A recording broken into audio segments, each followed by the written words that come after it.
Дорогі українці, українки, сьогодні вже є попередні дані про те, що росіяни почали застосовувати в штурмах солдатів з Північної Кореї. Why did North Korea's supposedly elite special forces suffer a devastating 31% casualty rate in just months of fighting?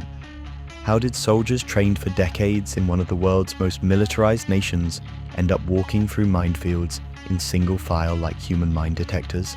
And why did 3 North Korean soldiers turn their weapons on their Russian allies, killing 5 Marines before disappearing into the wilderness?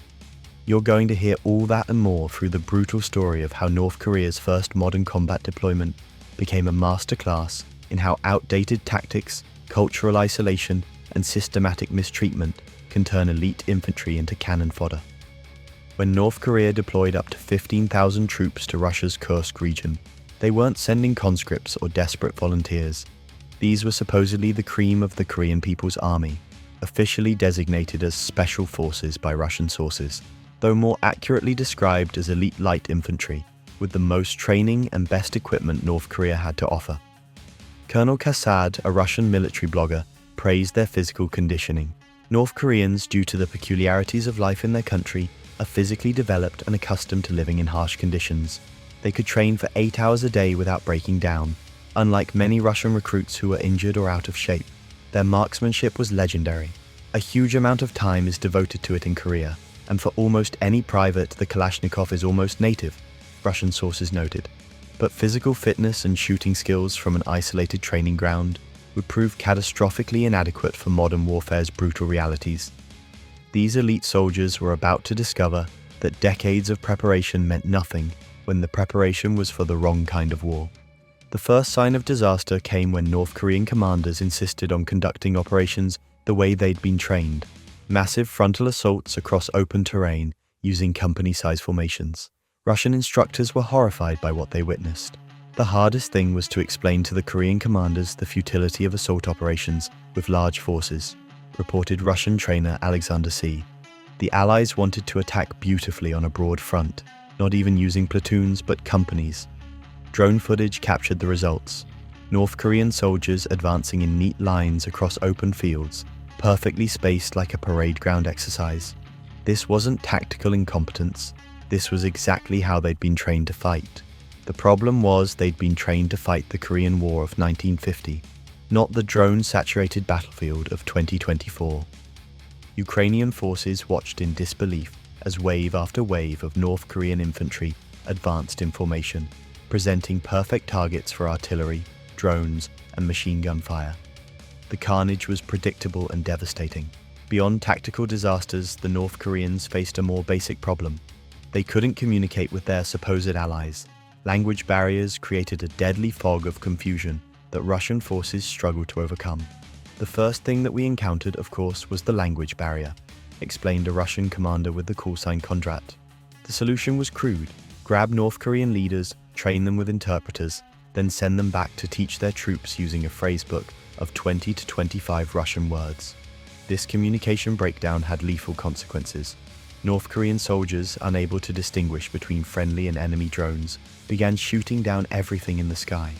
The Korean comrades, having understood what was happening, began to shoot down almost all of the drones in the area. Both the Ukrainian armed forces got it, and let's face it, ours too. Russian pilots actually changed flight routes to avoid the watchful eye of a Korean soldier after drone losses went off the scale. When you're more dangerous to your allies than your enemies, something has gone catastrophically wrong. The communication failures led to increasingly deadly incidents of friendly fire. On December 14, 2024, a unit of fearful North Korean soldiers encountered Chechen Akhmat fighters driving Russian vehicles. Unable to identify them as allies and panicking at what they thought was a Ukrainian mechanized advance, the North Koreans opened fire immediately. 8 Chechen fighters died in the attack, killed by the very soldiers supposedly fighting alongside them. The incident revealed not just communication problems, but fundamental training failures. These elite troops couldn't perform basic battlefield identification, despite months of preparation. The deadliest incident came on January 13, 2025, when 3 North Korean soldiers killed 5 Russian Marines from the 810th Separate Marine Brigade before fleeing. Whether this was another tragic misidentification or something more sinister, it highlighted the complete breakdown of coordination between the Allied forces. The manhunt that followed showed Russian authorities' desperation to cover up the chaos. Wanted posters circulated calling the North Koreans armed and dangerous, warning Russian soldiers not to engage them directly. As bad as the tactical and communication failures were, they paled compared to how Russia actually employed these elite forces.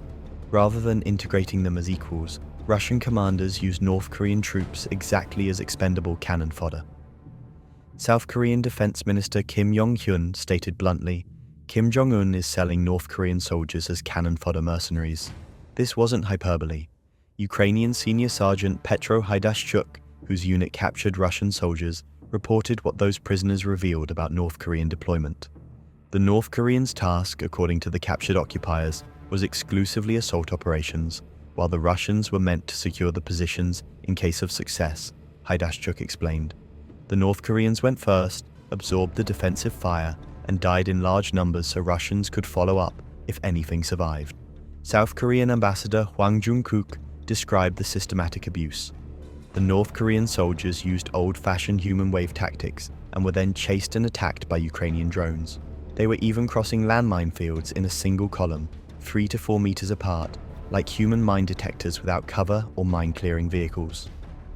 The mistreatment extended beyond battlefield tactics to basic survival needs.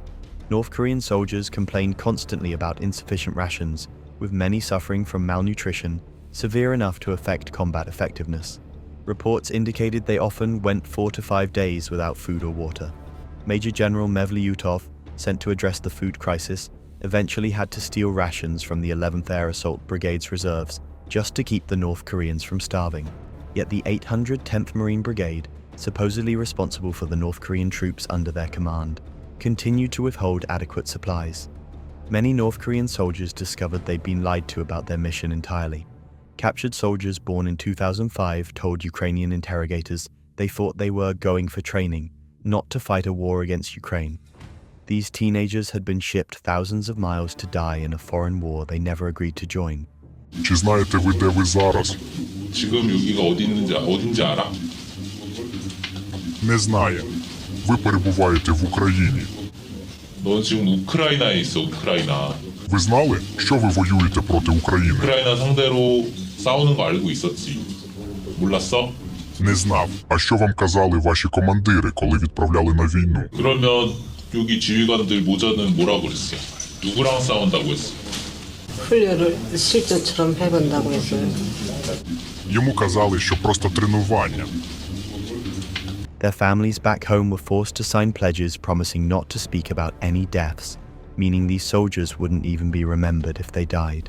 They were fighting a war they didn't understand, for allies who saw them as disposable, with no hope of recognition if they made the ultimate sacrifice. Ви хочете повернутися назад в Північну Корею? 북한으로 다시 돌아가고 싶어?